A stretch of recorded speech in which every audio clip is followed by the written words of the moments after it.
This is my subject, and you may, if you've been following my social media, understand this. About a month ago, I did something to my back. I don't know what. This can be getting into a car, getting out of a car, getting out of bed, whatever.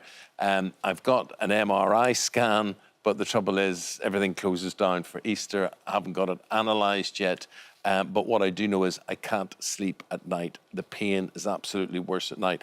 And the humbling thing about this is when you go on social media and you talk to people about who actually has got this and who suffers from this, age isn't a barrier. No. You know, where you live isn't a barrier. How much you earn isn't a barrier. It's a lot of people struggling. Many of you have this chronic pain situation from all sorts of different sources. So today, look, I thought, let's talk about this. Let's get you talking to each other. Let's talk to the doctors. We've got a pain expert, Dr Katy Munro, taking your calls on the programme for this today. So honestly, don't think you're alone in this one. And I honestly don't know, Ruth. I mean, I've had this a month. I hope I'm not going to have it for much longer. But people have lived with chronic pain for their whole lives. It's awful. It is awful, like you said. And the fact that you're kind of tweeting and on social media at 3 o'clock in the morning because you can't sleep because of pain, and there are hundreds, thousands of other people contacting you because they can't sleep with pain. It is a really serious problem. Millions of people affected. This chronic pain business. So if you've been following my social media, my Twitter page as well, a month ago I hurt my back. I didn't really do anything about it. It got worse and worse and worse, and it turned into chronic pain. And basically, from the point of view that I literally could not sleep at night, that was worse. Nighttime was absolute worse. We're talking about me, but this is about you, because as I spoke to people on social media, it turned out so many of you have to live with this in horrendous circumstances. Now, there's, 66 million people in the UK.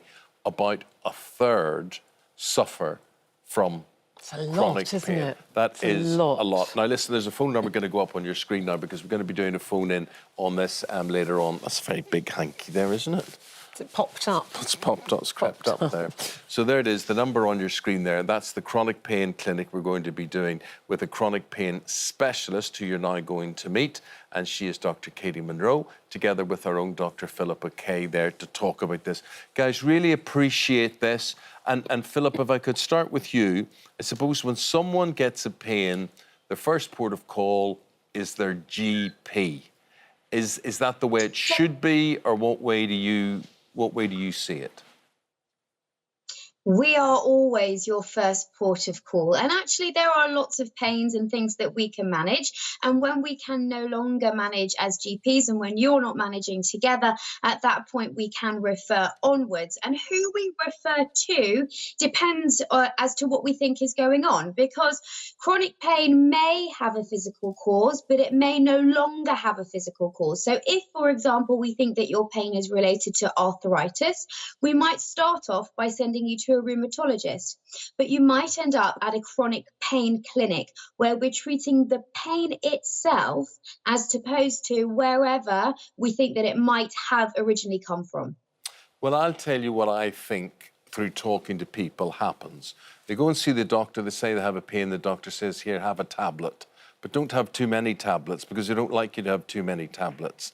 And it goes round in circles because you don't really get rid of the pain, and it seems to be we haven't got time or we haven't got the resources to really examine what this pain is about. Now, I'm not being cruel here, I'm just being factual, and this is what people say over and over again. Surely you guys just say, first of all, look, have these pills and see if that works. I think that it really depends on what your pain is. And there's a very big difference between a headache and back pain, or bladder pain and joint pain, or cancer pain, or post-surgery pain. And all of those are very different things. And remember that chronic pain is pain that's been there for more than 12 weeks already. So yes, of course, we do use painkillers, but we also will refer you to see a physiotherapist for manual therapy. And we will give you exercises to do. And the thing about painkillers is it is really difficult, because sometimes your painkillers could potentially be making your situation worse.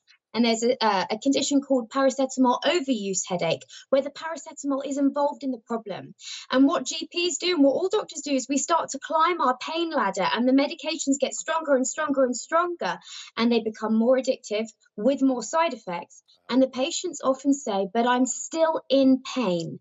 And that's sometimes where the conflict comes, because we say, well, these painkillers aren't working. We're going to stop them and we're going to move on to something else. And that's really difficult, because somebody thinks, completely understandably, but I'm in pain. Why are you stopping my painkillers? And we're stopping them because they're not working, and we need to do something else at that point. At that point, I want to know, Katy, from your point of view, you are a qualified GP, you're a headache specialist, but most importantly and relevant to this, you are a chronic pain specialist. When do you come into play? I think any time that people are struggling with pain for more than 12 weeks, as Philippa said, it's really useful to look at what's actually going on in the body. And I think that sort of quick fix only really works if you go and see your GP when you've got acute pain. If you've got actual tissue damage or something wrong, that will respond to a quick course of painkillers, and that's great. But what we really need to get people to understand is the difference between acute pain and what we're calling chronic pain, but might be better to be called persistent pain.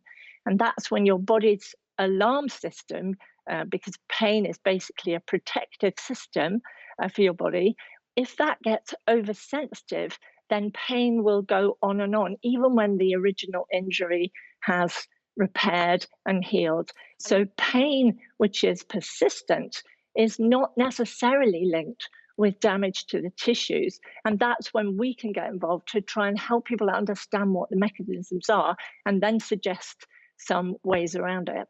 I mean, so many people, even Eamonn said to me, you don't understand, unless you're having this kind of pain, you don't understand. But Dr Munro, you do understand, because you suffered chronic or persistent pain, you're calling it yourself, for several years. I did, yes. I was already somebody that had migraine, and then I put my back out, and it was also a time of a lot of stress, family illnesses and things.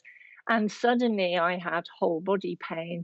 But I think the other thing to share about persistent pain is it also brings other things with it, like fatigue, like a lot of emotions, fear, that sort of anxiety about the future, grieving for the loss of your life. And I went through all of these. But what helped me was thinking, right, what can I do? What can I do about this?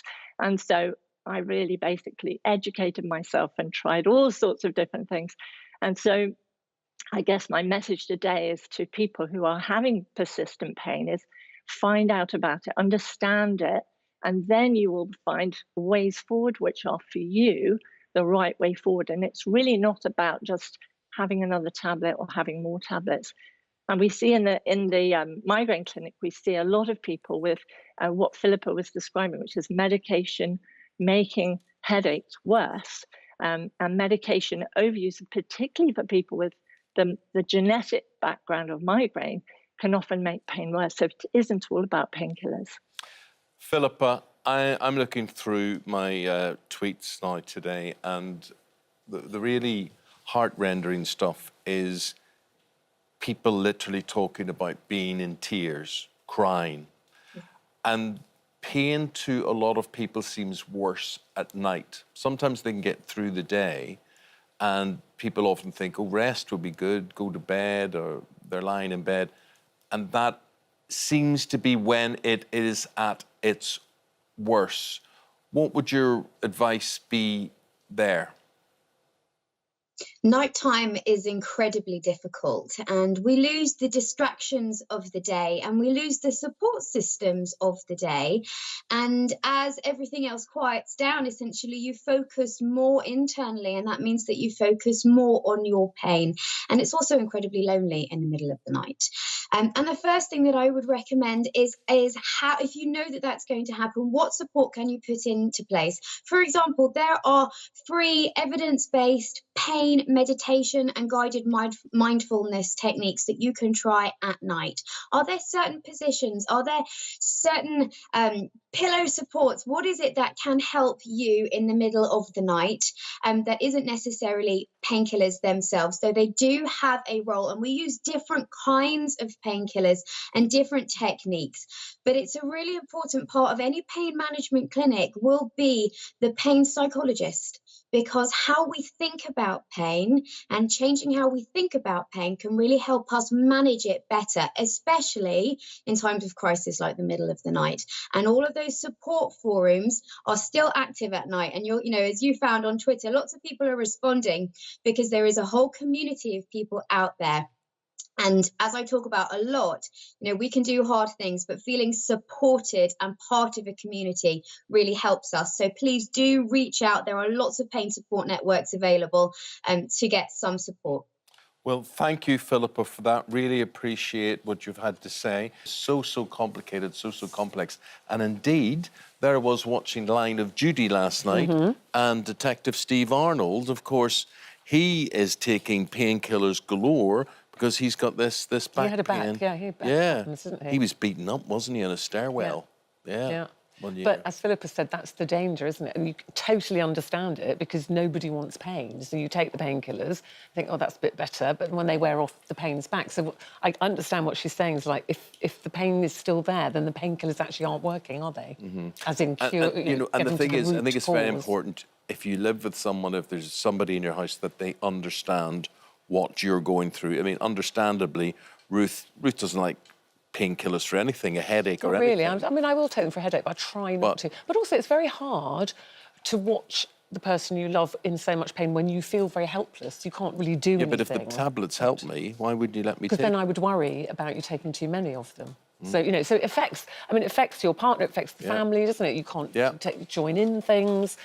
So it's a really difficult one. But anyway, we're looking forward to taking your calls today with Dr Munro, who, as you heard, has experienced chronic pain herself for many, many years. So she is very understanding about this. Now, so I can't say we're looking forward to talking to that, but we think it's going to be very useful talking about that.